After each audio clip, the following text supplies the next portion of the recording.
my dear student, class first year. How are you? My name is Dr. Malik Faiz Mohammed. मैं आज आपको पढ़ाने जा रहा हूँ क्वेश्चन नंबर 5 और जिसकी एक्सरसाइज मेरे पास क्या है 3.3। आप देखें डियर स्टूडेंट्स, इसमें हमने इसके 4 क्वेश्चन कर लिए थे और क्वेश्चन नंबर 4 भी हमने किया था। आज हम करने जा रहे हैं क्वेश्चन नंबर 5 और क्वेश्चन नंबर 5 क्या है, विदाउट एक्सपेंशन वेरीफाई दैट, कि हमने बगैर एक्सपेंड किए इनको क्या करना है, सॉल्व करना है, प्रूव करना है। और देखिए इसमें डियर स्टूडेंट्स के विदाउट एक्सपेंशन में हमने इनको वेरीफाई करना है। अब यूं समझ लें कि इसको भी हमने 0 के इक्वल करना है, इसको भी हमने 0 के इक्वल करना है। अब विदाउट एक्सपेंशन में क्या होता है, विदाउट एक्सपेंशन में ये होता है कि हमने प्रॉपर्टीज पढ़ी थी कि बगैर एक्सपेंड किए या तो 2 रोज आइडेंटिकल हो जाए या 2 कॉलम आइडेंटिकल हो जाए या पूरी की पूरी रो 0 हो जाए या पूरा का पूरा कॉलम 0 हो जाए। ये प्रॉपर्टीज हमने पढ़ी थी और इनमें से जो भी प्रॉपर्टी फॉलो कर गई तो हमारा डिटरमिनेंट्स होगा वो 0 के इक्वल होगा। अब हम इसी तरह को प्रूव करते हैं विदाउट एक्सपेंशन में। अब इसको हम देखते हैं कि इसके कॉलम इक्वल होते हैं या इनकी रोज आइडेंटिकल होती है या फिर जो है ना इससे में पूरी रो या पूरा कॉलम, एनी रो या एनी कॉलम इक्वल टू 0 होता है। अब देखिए सबसे पहले हम फर्स्ट पार्ट कर रहे हैं, फर्स्ट पार्ट लेते हैं, इसको सॉल्व करते हैं। अब देखिए स्टूडेंट्स में हमारे पास क्या है, ये हमारे पास लेफ्ट हैंड साइड है और राइट हैंड साइड हमने 0 प्रूव करनी है। हम लेफ्ट हैंड साइड ले रहे हैं जो कि हमारे पास है alpha beta gamma, beta plus gamma, gamma plus alpha, alpha plus beta, ये हमारे पास। आप देखते हैं इसको कि किसी तरीके से हम इसको क्या करें, 0 के इक्वल करें। और अब हम ऐसा करते हैं, ये जो सेकंड कॉलम फर्स्ट कॉलम है या सेकंड को फर्स्ट में ऐड कर देते हैं या फर्स्ट को सेकंड में ऐड कर देते हैं। इसको हम ऐड करेंगे तो हमारे पास क्या आ जाएगा, adding C1 and C2। C1 को हम C2 में ऐड कर देते हैं। जब C1 को C2 में ऐड करेंगे तो हमारे पास क्या बन जाएगा, हमारे पास बनेगा अल्फा बीटा गामा। अब ये बन जाएगा alpha plus beta plus gamma, alpha plus beta plus gamma, alpha plus beta plus gamma और लास्ट वाला वैसे का वैसे। ये रिएक्शन हमारे पास आ जाएगा। यहां पर पहुंचने के बाद जो C2 है, C2 के अंदर alpha plus beta plus gamma जो है ये कॉमन है, इसलिए इस पूरे कॉलम में से alpha plus beta plus gamma जो है हम कॉमन ले लेंगे पहले। जब ये कॉमन लेंगे हमारे पास आ जाएगा taking common, taking alpha plus beta plus gamma, alpha plus beta plus gamma common from C2। C2 में से हम क्या कर रहे हैं, ये कॉमन ले रहे हैं। ये कॉमन लेंगे, ये हमारे पास कॉमन चला आएगा बाहर, तो हमारे पास ये आ जाएगा alpha plus beta plus gamma, ये बाहर कॉमन आ गया तो हमारे पास ये वैसे आ गया अल्फा बीटा गामा कॉमन और इधर से भी ये चीज जैसे हमारे पास है। अब देखिए इसमें C2 और C3 आर आइडेंटिकल, C2 और C3 क्या है, आइडेंटिकल है, आपस में सेम है। तो हम लिख सकते हैं since C2 and C1 are identical, then C2 और C1 ये कॉलम और ये कॉलम आपस में आइडेंटिकल है, इसका डिटरमिनेंट 0 होगा। लिख सकते हैं alpha plus beta plus gamma into 0, ये सारा का सारा क्या आ जाएगा, 0 हो जाएगा। और यही हमारे पास क्या हो गया, राइट हैंड साइड, ये हमारे पास राइट हैंड साइड। तो ये था dear students without expansion show that, कि हमने विदाउट एक्सपेंड किए इसको बताना है कि ये हमारे पास कैसे 0 के इक्वल आता है। उसकी प्रॉपर्टीज हमने फॉलो की है, हमने टू कॉलम रेडिकल कर दिए, तो देन डिटरमिनेंट इक्वल टू 0, तो हमारे पास डिटरमिनेंट क्या हो गया डियर स्टूडेंट्स, 0 हो गया। अब हम आते हैं इसके सेकंड पार्ट में। उम्मीद है ये डियर स्टूडेंट आपको ये पार्ट समझ आ गया होगा। अब हम इसका सेकंड पार्ट देखते हैं।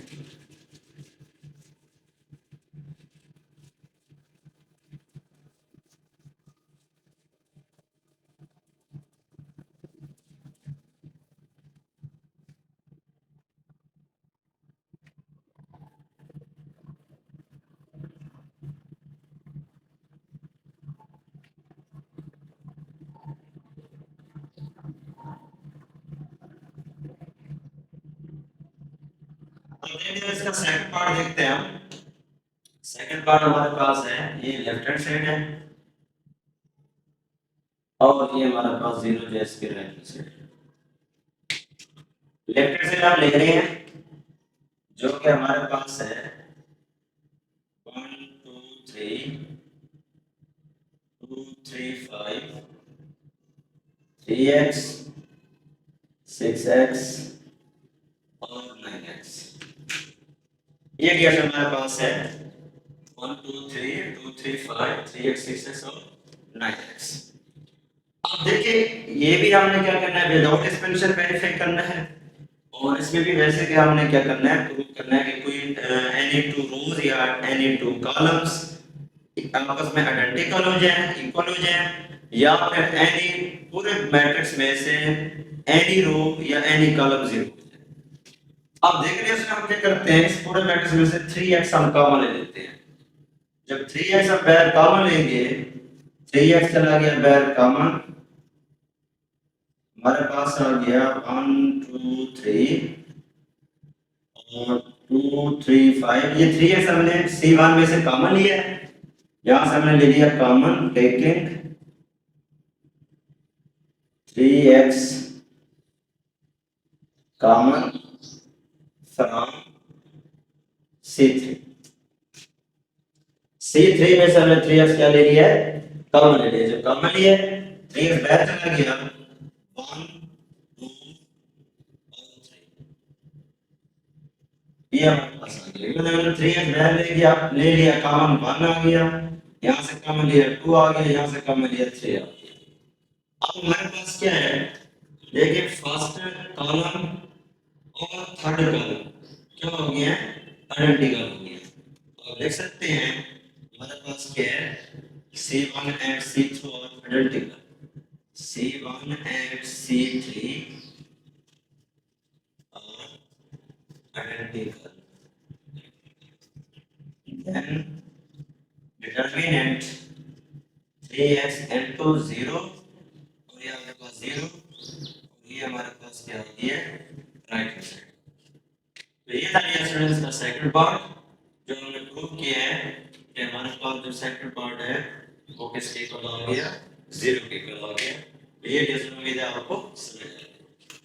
अब हम आते हैं नेक्स्ट पे थर्ड पार्ट पे। इसका थर्ड पार्ट देखते हैं।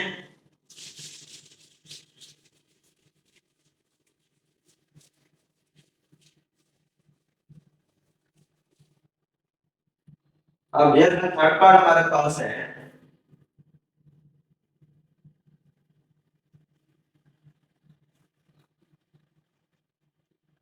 थर्ड पार्ट हम देखते हैं।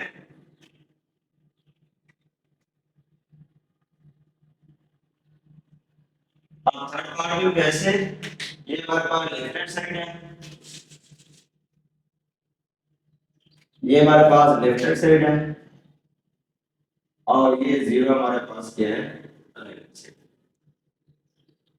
लेफ्ट हैंड साइड हम ये ले रहे हैं और लेफ्ट हैंड साइड हमारे पास है 1 1 1, ए square b square c square ए और बी सी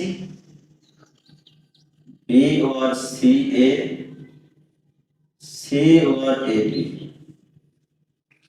ये दिया हमारे पास ए square b square c square ए और बी सी बी और सी ए सी और ए बी। आप देखेंगे स्टूडेंट्स, यहां से हमने करना क्या है, अब जैसा कि आपको पता है अब हमने इक्वल टू जीरो प्रूव करना है, और इक्वल टू जीरो प्रूव करने के लिए जैसा कि हम पढ़ चुके हैं या टू रोज आइडेंटिकल हो जाए या टू कॉलम आइडेंटिकल हो जाए। अब हम ऐसा करते हैं, जो C3 है इसको ए बी सी से मल्टीप्लाई भी कर देते हैं और डिवाइड भी कर देते हैं। मैं इसको लिख रहा हूं मल्टीप्लाइंग एंड डिवाइडिंग, मैं इसको लिख रहा हूं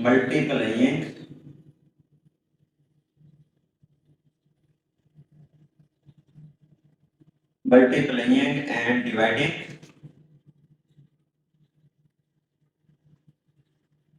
मल्टीप्लाइंग एंड डिवाइडिंग कौन से कॉलम को, C3 को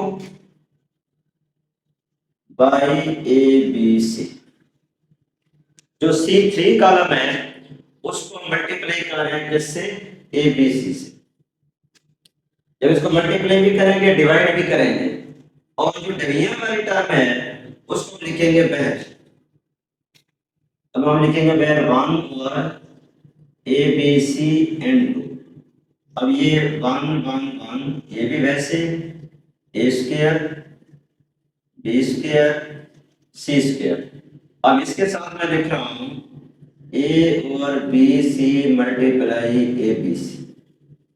अब यहां मैं लिख रहा हूं बी और c A multiply a b c, और मैं इसको लिख रहा हूं सी और a b multiply a b C.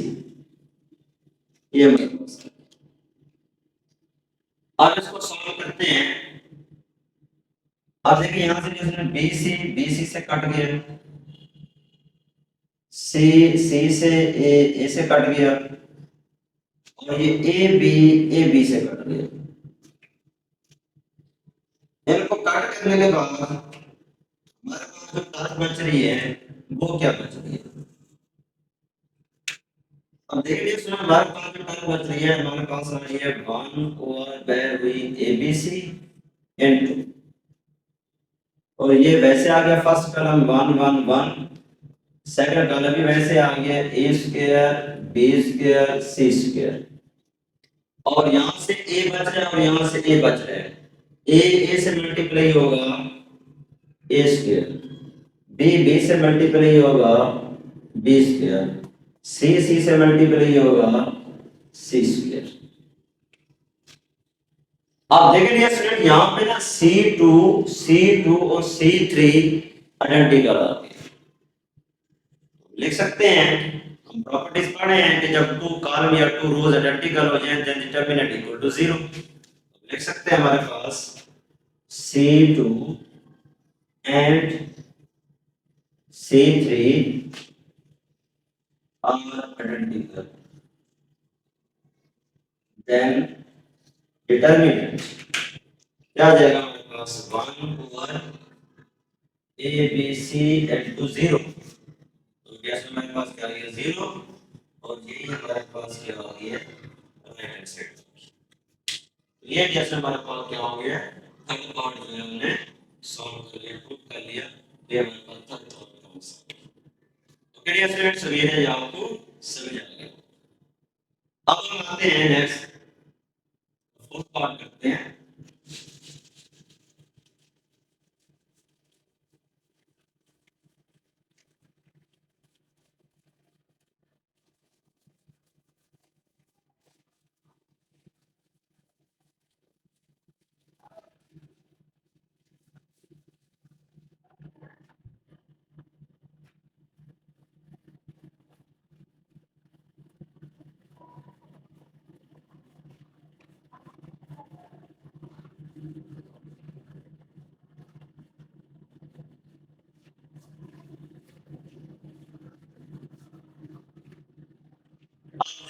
Students इसका फोर्थ पार्ट हम देख रहे हैं क्वेश्चन नंबर 5 का।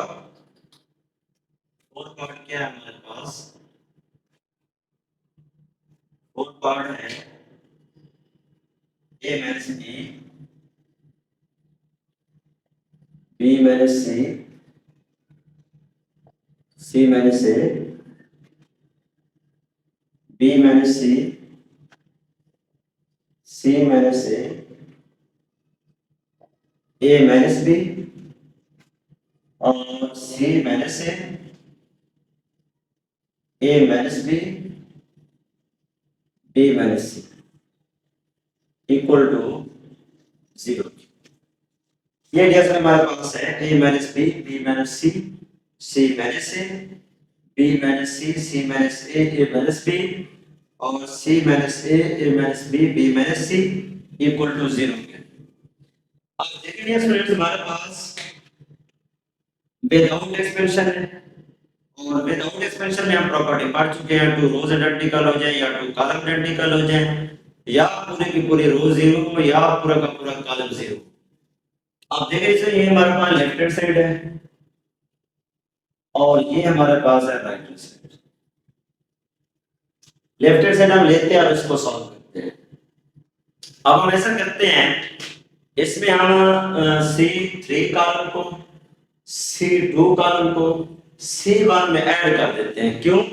क्योंकि हम देख रहे हैं कि यहाँ प्लस का ही है माइनस का ही आपस में कट हो जाएंगे, माइनस का b प्लस b आपस में कट हो जाएंगे, माइनस का c प्लस c आपस में कट हो जाएंगे अगर हम इस तरह करते हैं इसको। इसलिए स्टूडेंट्स मैं लिख रहा हूं लेफ्ट हैंड साइड को लेके adding C3 C2 and C1। C3 और C2 को इन दोनों को C1 में हम ऐड कर देते हैं, C1 कॉलम में हम ऐड कर देते हैं। जब C1 कॉलम में ऐड करेंगे तो ये ds हमारे पास क्या बन जाएगा? ये बनेगा a minus b plus b minus c plus c minus c और इस तरह यहां से ds बनेगा b minus c plus c minus a plus a minus b और यहां से ds हमारे पास बनेगा c minus a minus b plus b minus c और इसको फिर वैसे रहने देते हैं b minus c minus a minus b और यहां से आ गया c minus a minus b और ds में b माइनस ये हमारे पास आ गया। हमने क्या किया है कि C3 C2 को C1 में ऐड कर दिया है।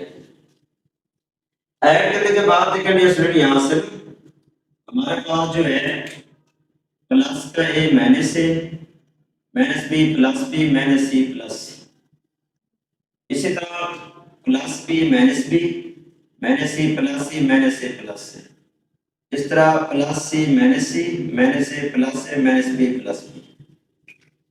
ये जैसे हमारे पास कट हो गया। अब कट होने के बाद हमारे पास जो बची है टर्म इधर इस साइड पे जो टर्म कट हुई है तो ये बच गया 0 0 0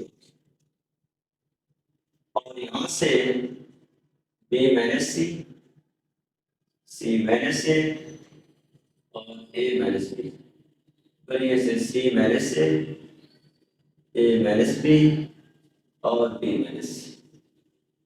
ये जैसे हमारे पास आ गया। अब देखिए यहाँ पे पूरा का पूरा कॉलम C1 जो है टोटल का टोटल 0 है। प्रॉपर्टी हम पढ़ चुके हैं, पूरा का पूरा कॉलम 0 आ जाए तभी डिटरमिनेंट 0 होता है, पूरी की पूरी रो 0 आ जाए तभी डिटरमिनेंट 0 होता है, टू रोज आइडेंटिकल हो जाए तभी डिटरमिनेंट 0 होता है, एनी टू कॉलम्स आइडेंटिकल हो जाए तभी डिटरमिनेंट 0 होता है। लिहाजा इसमें हमारे पास क्या आ गया तो ले सकते हैं since C1 all elements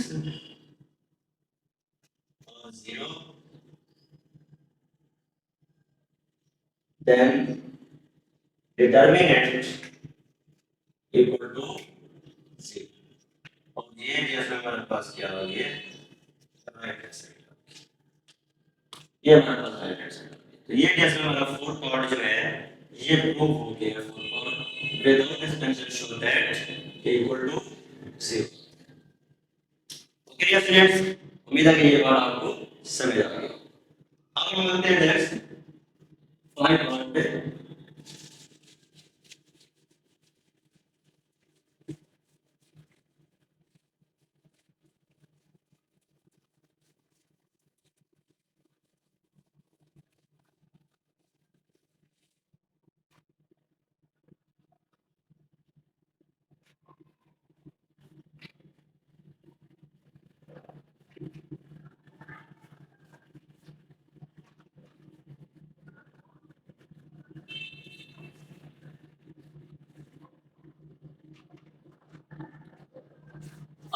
five part का फाइव पार्ट हम देखते हैं। फाइव पार्ट में हमारे पास क्या है, फाइव पार्ट हमारे पास है b c c a b, one और ए, वन और बी, वन और सी, ए बी और सी इक्वल टू 0। ये जैसे हमारे पास फाइव पार्ट है b c c a b, one और ए, वन और बी, वन और सी, ए बी सी और इक्वल टू 0 के। अब देखेंगे स्टूडेंट इसको, हमारे पास ये लेफ्ट हैंड साइड है, ये हमारे पास लेफ्ट हैंड साइड है और दूसरे हमारे पास राइट हैंड साइड है। लेफ्ट हैंड साइड हम ले रहे हैं और ये हमारे पास है right hand side. Left hand side हम लेते हैं जो कि हमारे पास है b c c a b, one और ए, वन और बी, वन और सी, ए बी सी। अब देख रहे स्टूडेंट्स, इसको हम सॉल्व करते हैं फाइव पार्ट को।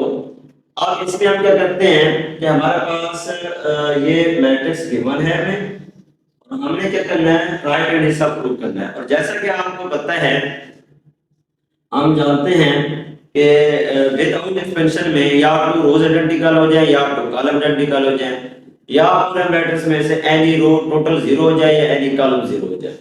अब हम ऐसा करते हैं, ये करने के लिए ये जो R2 है, R2 को हम डिवाइड भी कर देते हैं, मल्टीप्लाई भी कर देते हैं ए बी सी के साथ। अब इसमें मैं इसको लिख रहा हूं multiplying and dividing, multiplying and dividing कौन सी रो को, R2 को बाई ए बी सी। ये मैंने सिंपल से लिख दिया मल्टीप्लाइंग में, और कटिंग में लिखिए इस तरह multiplying and dividing R2 by a b c. यानी जो सेकंड रो है इसको हम मल्टीप्लाई भी कर रहे हैं, डिवाइड भी कर रहे हैं, किसके साथ, ए बी सी के साथ। जब इसको मल्टीप्लाई और डिवाइड करेंगे ए बी सी के साथ तो हमारे पास क्या आ जाएगा, मैं लिख रहा हूं 1 over a b c and ये टर्म ऐसे आ जाएगी बी सी सी ए और ए बी। इसको मल्टीप्लाई कर रहा हूं 1 over a multiply a b c और 1 over b multiply a b c, और यहां से 1 over c multiply a b c, और इसको कैसे लिख देंगे ए बी सी। ये जैसे हमारे पास। अब इसमें देखते हैं जो टर्म में कट होती हैं, ए से कट गया, बी से कट गया और सी से कट गया। हमारे पास क्या आ गया टर्म, क्या बचे बाकी।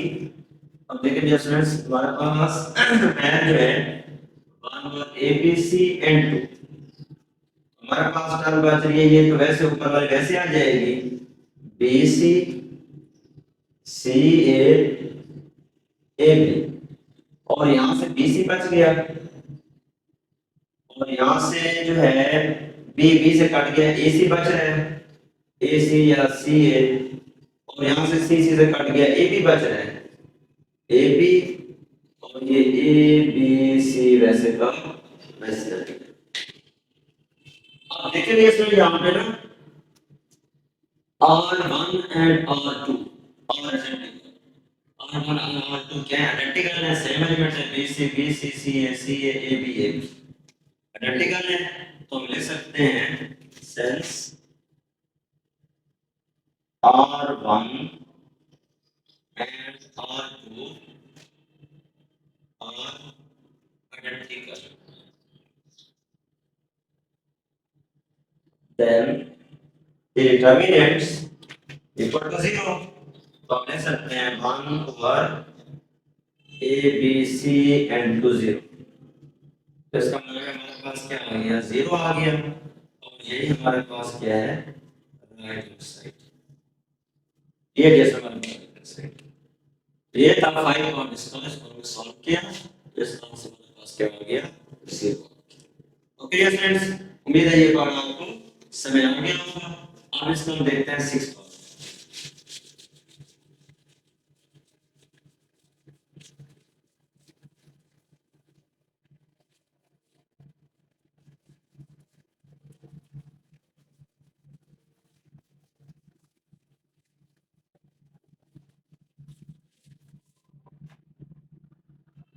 अब 6 पार्ट इसका जैसे हमारे पास है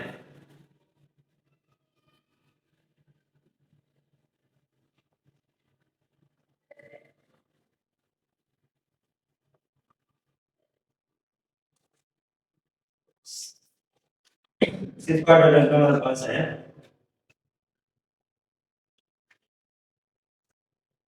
m N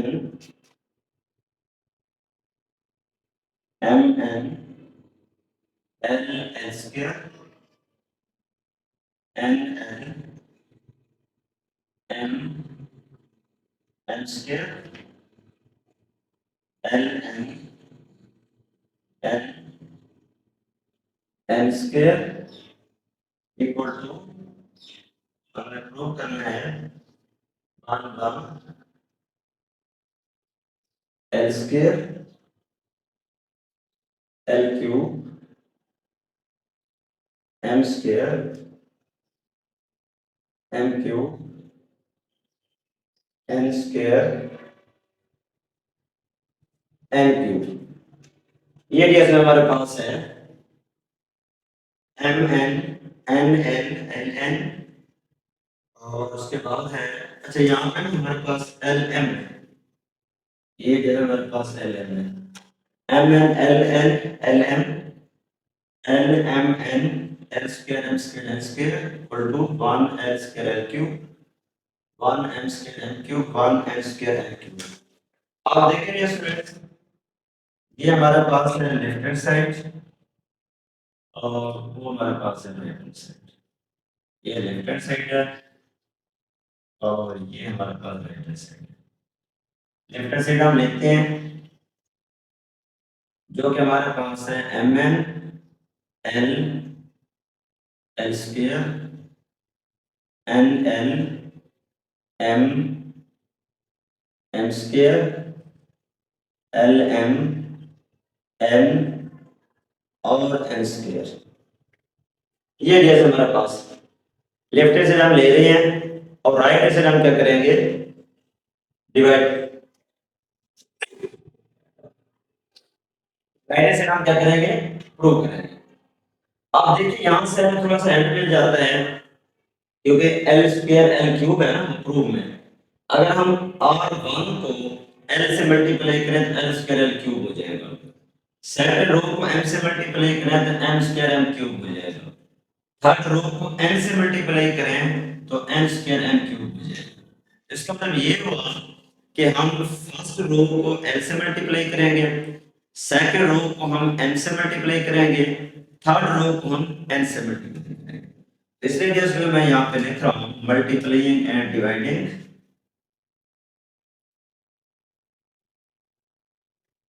multiplying and dividing R1 को L से, R1 by L, R2 by M and R3 by N, R3 by N. Multiplying and dividing R1 को मल्टीप्लाई करेंगे R1 को L के साथ, R2 को मल्टीप्लाई करेंगे M के साथ, R3 को मल्टीप्लाई करेंगे N के साथ। अब जो पहले लिखेंगे डिवीजन वाला, वो हमारे पास रहेगा 1 ओवर L M N बाहर आ जाएगा। अब इसको मल्टीप्लाई करेंगे L के साथ, ये हो जाएगा L M N L square L cube. Second row को M से मल्टीप्लाई करेंगे, हमारे पास हो जाएगा L M N M square और M क्यूब। इस तरह थर्ड रो को L से मल्टीप्लाई करेंगे N से, थर्ड रो को हम N से मल्टीप्लाई कर रहे हैं, हमारे पास हो जाएगा L M N N square और M क्यूब। ये हमारे पास आ जाएगा। आप इसी से तो सॉल्व करते हैं, देखते हैं।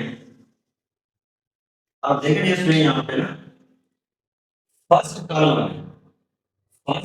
में एल एम एन के साथ जो है हम कॉमन लेंगे। फर्स्ट कॉलम में से एल एम एन यहाँ भी है, एल एम एन यहाँ भी है, एल एम एन पूरे कॉलम में एल एम एन सेम ठहरा हुआ है, तो इसलिए हम कॉमन ले लेंगे। तो यहाँ से कॉमन लेंगे तो लिखेंगे taking l m n, taking l m n common from C1। पहले कॉलम से C1 से हम क्या कर रहे हैं, एल एम एन कॉमन लेंगे। जब एल एम एन बाहर कॉमन लेंगे तो हमारे पास क्या आएगा डिस्टेंस, हमारे पास आ जाएगा l m n over l m n, यहाँ से आ गया 1 एल स्क्वायर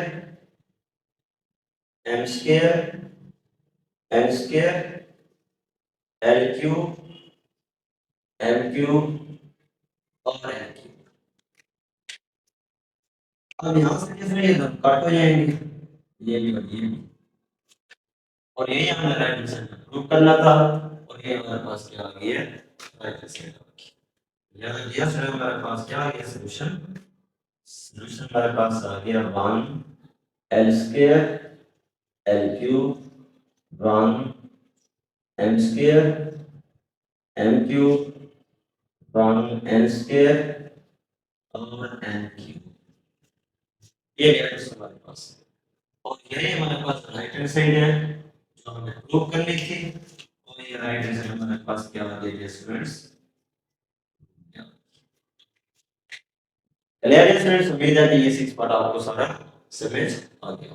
ओके, अब हम नेक्स्ट पे आते हैं, तो सम पार्ट देखते हैं।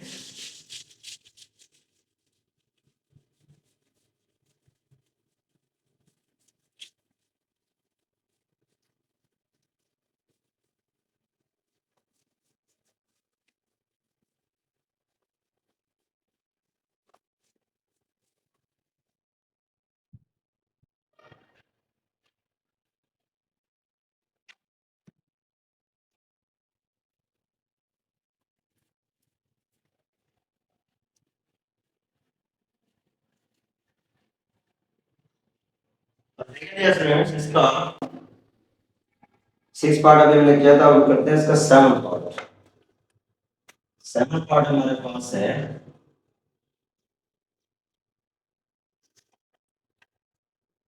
सम पार्ट है 2a 2b 2a 2b और 2c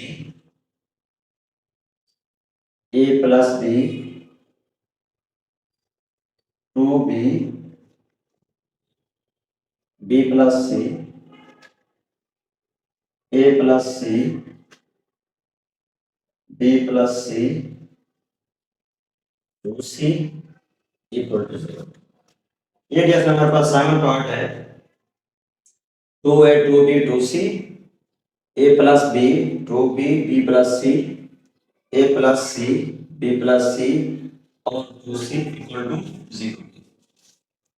आप देखेंगे स्टूडेंट्स, ये हमारे पास है लेफ्ट हैंड साइड और ये हमारे पास है right hand side. Left hand side हम लेते हैं और राइट हैंड साइड हम क्या करेंगे, प्रूव करेंगे। आप देखेंगे जो लेफ्ट हैंड साइड हम ले रहे हैं, अब लेफ्ट हैंड साइड में हम क्या प्रोसेस करें कि हमें प्रॉपर्टीज फॉलो हो जाए कि टू रोज या टू कॉलम आइडेंटिकल हो जाए या हमारे पास पूरे मैट्रिक्स में एनी रो पूरी जीरो हो जाए या पूरा का पूरा कॉलम जीरो हो जाए। अब हम ऐसा करते हैं, पहले सबसे पहले फर्स्ट रो में से 2 हम क्या करते हैं, कॉमन लेते हैं। जब फर्स्ट रो में से 2 हम कॉमन लेंगे तो अब लिखेंगे taking 2 common,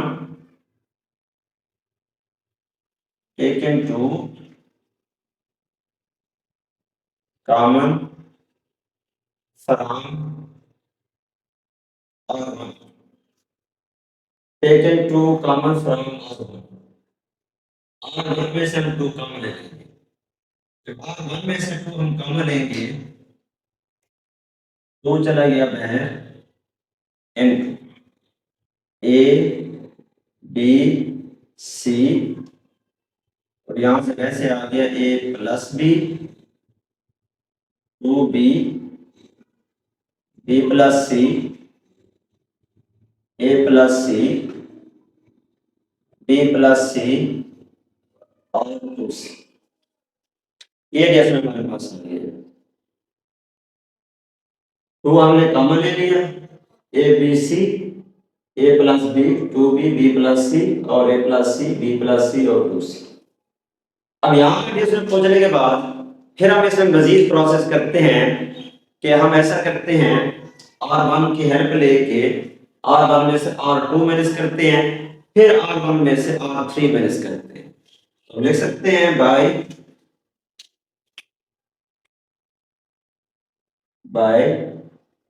R1 minus R2 R1 minus R3।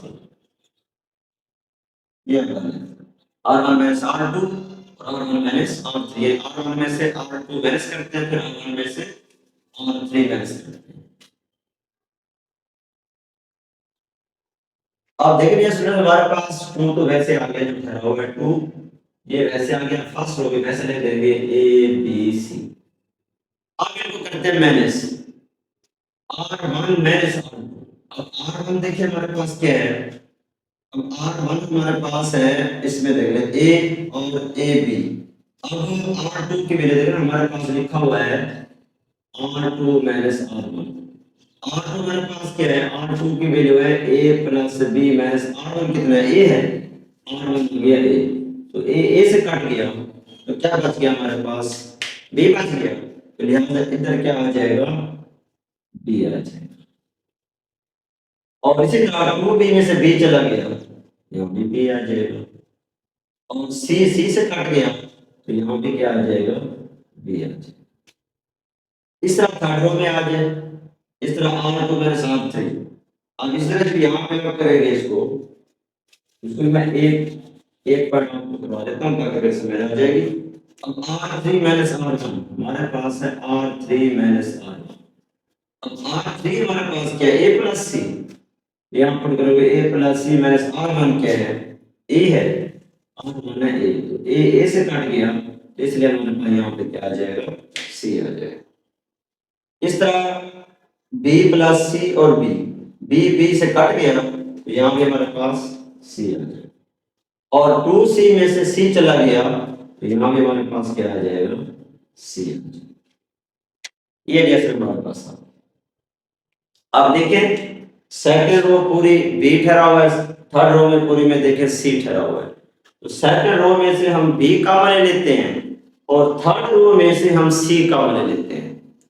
जब यहां से कॉमन लेंगे तो हमारे पास क्या आ जाएगा, taking b common from R2 and इसी तरह C फ्रॉम R3। ये हमारे पास है। यहाँ हम क्या कर रहे हैं, तो आप B कॉमन ले रहे हैं R2 में से एंड C कॉमन ले रहे हैं R3 में से। जब ये कॉमन लेंगे तो BC आ जाएगा N2, ये वैसे आ जाएगा ABC। ठीक है, सेकंडों में से कॉमन लिया 1 1, थर्डों में से कॉमन लिया 1 1। ये जैसे हमारे पास है। आप देखिए सेकंड रो और थर्ड रो क्या है, आइडेंटिकल है, और कह सकते हैं R2 and R3 are identical, then determinant हमारे पास क्या आएगा, 2BC into 0 0, और ये हमारे पास क्या आ जाएगी, राइट हैंड साइड आ जाएगी। तो ये डियर फ्रेंड्स हमारे पास क्या हो गया, इसका 7 पार्ट हमारे पास सॉल्व हो गया है। तो ये हमारे पास था 7 पार्ट जो हमने सॉल्व कर लिया। उम्मीद है कि इसमें आपको समझ आ गई होगी।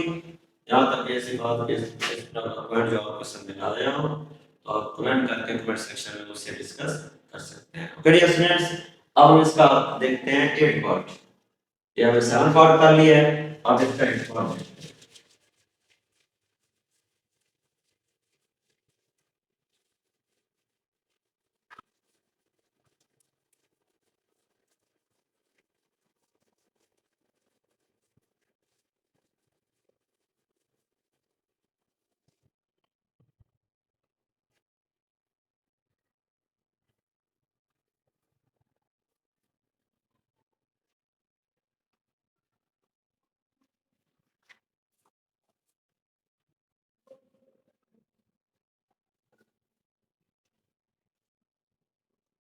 आप देखेंगे स्टूडेंट्स, इसका हम देख रहे हैं 8 पार्ट। 8 पार्ट हमारे पास है।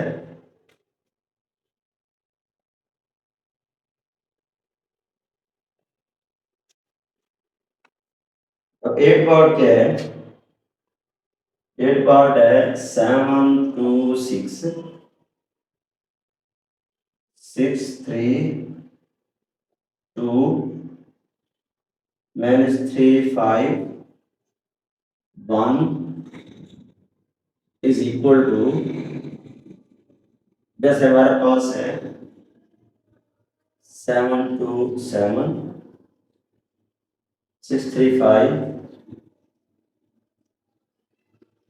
-3 5 -3 प्लस 7 2 -1 7 2 -1, फिर हमारे पास है 6 3 -3 -3 5 और 4। ये जैसे हमारे पास है 7 2 7 2 6 और 6 3 2 -3 5 1, प्रूव करना है 7 2 7 6 3 5 -3 5 -3 प्लस 7 2 -1 6 3 -3 -3 5 और 4। ये जैसे हमारे पास है। अब जैसा कि हमारे पास ये लेफ्ट हैंड साइड है और ये सारी जो हमें प्रूव करनी है ये राइट हैंड साइड। जैसा कि हम पढ़ चुके हैं, हमने प्रॉपर्टी पढ़ी थी कि पूरे मैट्रिक्स में एनी रो या एनी कॉलम कंसिस्ट है ऑफ टू टर्म्स के ऊपर, it can be written as the sum of two determinants. उसको हम टू डिटरमिनेंट्स में लिख सकते हैं। अब ऐसे ही इसको हम बनाते हैं, इस तरह सॉल्व करेंगे। अब देखिए मैं पहले इसी थर्ड कॉलम जो है इसको कंसिस्ट कर रहा हूं टू टर्म्स के ऊपर। कैसे, मैं इसको लिख रहा हूं, हमारे पास है मैट्रिक्स 7 2 6 3 -3 और 5। अब जो हमने प्रूव करना है वो 7 और -1 है, तो इसलिए ये जो 6 लिखा हुआ है मैं इसको लिख सकता हूँ, इसको मैं लिख रहा हूँ 7 प्लस इंटू माइनस, क्यों 7 में से 1 जाएगा ये 6 बचेगा। अब इसी तरह 5 माइनस 3 मैं इसको लिख सकता हूँ 5 इंटू माइनस 3, क्यों 5 में से 3 जाएगा ये 2 बचेगा। आगे -3 प्लस 4, क्योंकि हमें 1 जरूरत है तो मैं इसको ले सकता हूँ -3 प्लस 4, ये हमारे पास। अब देखिए ये जो C3 है ये कंसिस्ट हो गया है 2 टर्म के ऊपर। प्रॉपर्टी ये कहती है अगर ये कंसिस्ट है 2 टर्म के ऊपर तो it can be written as the sum of 2 determinants, तो इसको हम लिख सकते हैं किसमें 2 डिटरमिनेंट्स में, लिहाजा लिख सकते हैं since C3 consists of 2 terms, since C3 consists of 2 terms, it can be written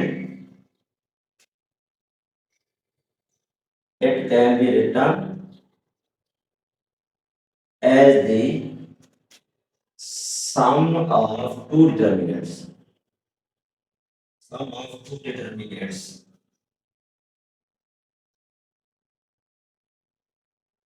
अगर हमारे पास एक कॉलम जो है जो C3 जो है कंसिस्ट है 2 टर्म्स के ऊपर, तो it can be written as the sum of 2 determinants, इसको लिख सकते हैं 2 डिटरमिनेंट्स। तो डिटरमिनेंट्स में लिखेंगे ये यहाँ से आ जाएगा हमारा, अब ले सकते हैं इसको 7 2, और ये जो हमने बनाया हुआ है क्या बनाया हुआ है 7 -1, तो पहली टर्म ही यहाँ पर पहले मैटर के साथ इन दो के साथ पहली टर्म में ये लिखेंगे, फिर इन्हीं दो के साथ ये लास्ट वाली टर्म में लिखेंगे। अब 7 2 7 ये हमारे पास ये आ गया 7 2 7, फिर 6 3 5 ये आपके पास आ गया 6 3 5, फिर आपके पास -3 5 -3 लिख सकते हैं -3 5 और -3, ये हमारे पास है। आगे ये प्लस प्लस लिखेंगे इनटू, अब यही 2 टर्में 2 कॉलम्स अब रहेंगे लास्ट वाले टर्म के साथ इनके साथ, तो लिखेंगे 7 7 2, अब ये -1 7 2 -1 और फिर 6 3 और इसके साथ क्या -3, क्या आ जाएगा -3 और फिर -3 5 -3 और 5 और इसके साथ क्या है 4 है, हमारे पास क्या आ जाएगा ये 4 आ जाएगा। अब देखिए स्टूडेंट्स यही हमने प्रूव करना था और ये हमारे पास राइट हैंड साइड क्या आ गई है प्रूफ में आ गई है, तो प्रूफ हो गया हमारे पास ये students right hand side. Okay students, उम्मीद है कि ये पार्ट आपको समझ आ गया होगा। अब आते हैं इसका हम 9 पार्ट देखते हैं, क्वेश्चन नंबर 5 का।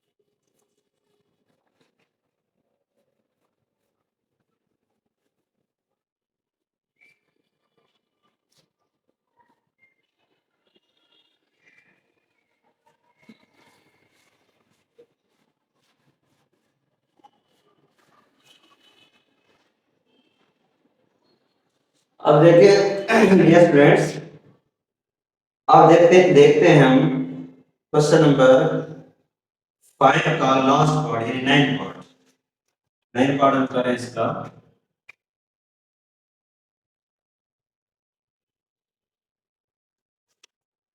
नए पार्ट क्या हमारे पास मैंने से 0 C 0 A -B B minus C और 0 इक्वल टू 0। ये ds हमारे पास है माइनस ए 0 सी 0 ए माइनस बी बी माइनस सी 0 और इक्वल टू 0। अब ये हमारे पास है लेफ्ट हैंड साइड और ये हमारे पास है राइट हैंड साइड। अब लेंगे left hand side. Left hand side लेंगे जो कि हमारे पास है माइनस ए 0 सी 0 ए minus B B minus C और 0। ये हमारे पास है। अब ये जो लेफ्ट हैंड साइड हमने ली हुई है, अब इसी में देखते हैं कि हम इसमें क्या ऐड करें, क्या सब्ट्रैक्ट करें, क्या मल्टीप्लाई डिवाइड करें। हमें जीरो बनाने के लिए विदाउट एक्सपेंशन के टू रोज आइडेंटिकल हो जाए या टू कॉलम आइडेंटिकल हो जाए या हमारे पास पूरे की पूरी रो जीरो हो जाए या हमारे पास पूरा का पूरा कॉलम जीरो हो जाए। अब देखेंगे स्टूडेंट्स, मैं इस पूरे मैट्रिक्स को मल्टीप्लाई और डिवाइड कर रहा हूं। अब क्या मैं इसको लिख रहा हूं मल्टीप्लाइंग एंड डिवाइडिंग। मल्टीप्लाइंग, ये मैंने मल्टीप्लाई का सिंबल डाला है, यानी मल्टीप्लाइंग एंड डिवाइडिंग। R1 जो है इसको मल्टीप्लाई कर रहा हूं बाय b से, क्योंकि यहाँ b ठहरा हुआ है तो इसको मैंने b से मल्टीप्लाई कर दिया। और इसी तरह फिर जो हमारे पास R2 है, R2 को मल्टीप्लाई कर रहा हूं c के साथ, R2 by c and R3 by a। ये जैसे मेरे पास है, यानी R3 को मैं a से मल्टीप्लाई कर रहा हूं, मल्टीप्लाइंग एंड डिवाइडिंग R1 को b के साथ, R2 को c के साथ, R3 को a के साथ, इन सब के साथ मल्टीप्लाई और डिवाइड कर रहा हूं। अब क्या मिलेगा जब इसको मल्टीप्लाई और डिवाइड करेंगे तो वह तो मैं लिखूंगा, वह आ जाएगा a b c तीनों, क्योंकि a भी है b भी है c भी है, तो वह आपके पास टर्म आ जाएगी 1 ओवर a b c, ये आ जाएगी। और जिसको मल्टीप्लाई करें b के साथ माइनस ए बी 0 और बी सी, और क्योंकि जो सेकंड रो है R2 को मल्टीप्लाई करें c के साथ 0 ए सी और माइनस बी सी, R3 को मल्टीप्लाई करें a के साथ, R3 को जब a के साथ मल्टीप्लाई करेंगे ए बी और माइनस ए सी, और यहां से क्या आ जाएगा 0 आ जाएगा, यहां से मेरे पास 0 हो जाएगा। ये जैसे हमारे पास अब हम ऐसा करते हैं, मल्टीप्लाई और डिवाइड करने के बाद आप इन सब को R2 और R3 को R1 में ऐड कर देते हैं। मेरे को ऐड करेंगे तो जैसे मैं लिख रहा हूं adding R2 R3 and R2 R3 को R1 में ऐड करेंगे। जब R1 में ऐड करेंगे हमारे पास क्या आ जाएगा, हमारे पास डिस्टेंस आ जाएगा 1 over a b c and 2। इसमें ऐड करेंगे a b minus a b, a minus का ए बी, इन तीनों को ऐड कर रहे हैं minus a b plus a b. जब इन तीनों को इसमें ऐड करेंगे हमारे पास क्या आ जाएगा 0 ए सी माइनस ए सी, बट वो 0 ऐड होगा, 0 ऐड होगा वही कोई टर्म आ जाएगी। इस तरह b c minus b c, ये वैसे के वैसे 0 ए सी माइनस बी सी और ए बी माइनस ए सी और 0, ये जैसे हमारे पास है। अब इनको कट करते हैं, ये से कट हो गया, ये से कट हो गया, ये से कट हो गया, हमारे पास आ जाएगा 1 ABC, यहां से आ गया 0 0 0 0 AC माइनस BC और AB माइनस AC और 0। अब देखिए इसमें पूरी की पूरी रो 0 आ गई है, तो हम पढ़ चुके हैं sense R increase first row 0 then determinant equal to 0। तो फर्स्ट रो में अगर सारे एलिमेंट्स 0 हैं तो पूरा का पूरा डिटरमिनेंट्स क्या होगा, 0 होगा। लिहाजा हमारे पास ये क्या आ गया, टोटल 0, और ये हमारे पास क्या आ गया राइट हैंड साइड का, तो सारा का सारा 0 हो जाएगा। 1 और a b सेंड टू 0 तो 0 आ जाएगा। तो ये डीएसएस के साथ ही हमारा क्वेश्चन नंबर 5 जो है ये कंप्लीट हो गया है। तो उम्मीद है कि डीएसएस ये आपको पूरे पार्ट इसके समझ आ गए होंगे। आप इनकी बार बार प्रैक्टिस करें। मजीद भी अगर आपको किसी पॉइंट किसी स्टेप पे समझ नहीं आती तो कमेंट सेक्शन में कमेंट करके आप मुझसे डिस्कस कर सकते हैं, और सब्सक्राइब करना भी ना भूलिएगा। कमेंट और लाइक्स लाजमी दीजिएगा। ओके डियर स्टूडेंट्स, अल्लाह हाफिज।